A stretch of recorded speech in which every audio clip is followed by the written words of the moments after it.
Hi, my name is VanderWeele, and welcome to Rutgers University Mason Gross School of the Arts. It's my pleasure today to introduce you to Joseph DeLuca's beautiful Colorado and give you a quick demonstration on how I would approach this piece. I hope you enjoy it.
first things I want to talk to you about is the style in which the piece is written. I'd encourage you to look up players like Herbert Clark and Arthur Pryor, Simone Mantia, and players from Azusa's generation to understand the context of this piece. This was written in a different era, and it should be approached a little bit differently than we approach music from today. The word panache is something that you will want to look up and play with a sense of flair, a sense of brilliance, and just a bit of a wink to the audience. This piece is full of that. It's full of class, and it's full of charm. It should be a lot of fun for you to look into. When approaching this piece, and we come to the second page, we start to see eighth notes marked by staccatos. One of the biggest traps here is that we play our notes too short with not enough air. This is something that can happen sometime.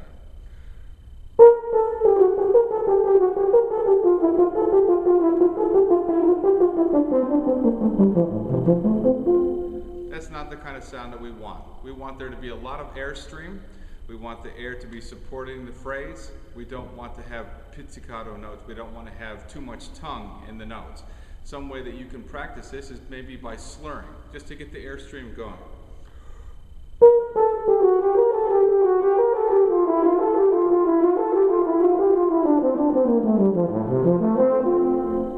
If we increase the airstream and we support the phrase and we just add just the tongue, simply just to beat the notes, that's the kind of sound that we're going to want, something more sound than the first demonstration, and we don't want it slurred either. So we want to have it with just a little bit of tongue and just a little bit of separation in the eighth notes.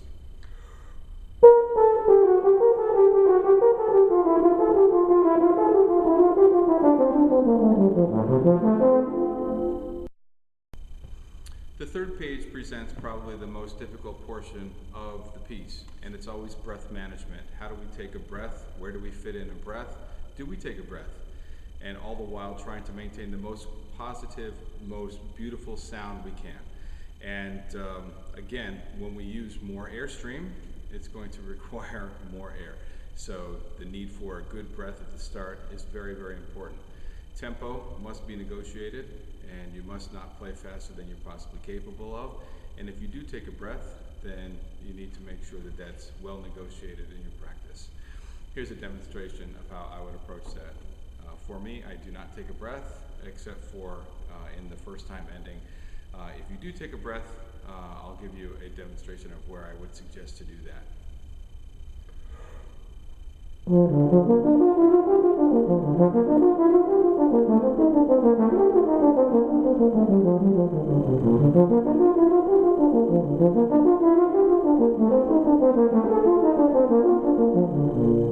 And here's with a breath.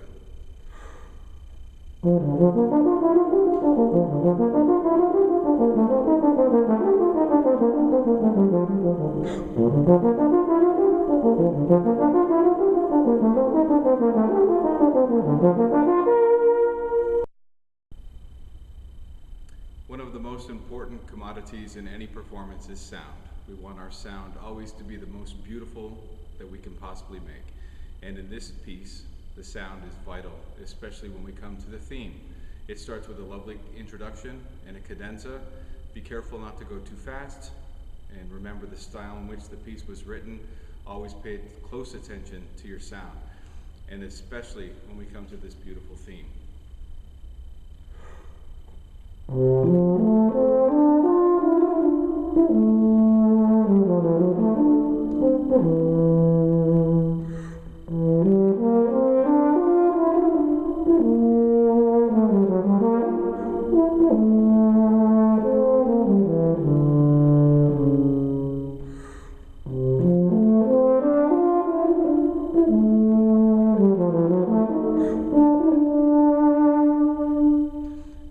Into the next continuation part. We always want to have as good a sound as possible, nice, dark, little bit of vibrato, and just to color the sound, but always singing quality when we play. The finale to the solo was marked più mosso. Don't be sucked into going too fast. And again, avoid the really pecky sound with no air whatsoever, no air supporting the sound whatsoever.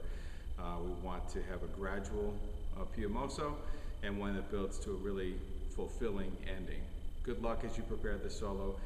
If there's any time that you as a euphonium player in the state of New Jersey or outside of the state of New Jersey would like to come visit us here at Rutgers, please contact us. We'd love to meet you. Take care. Have a great day.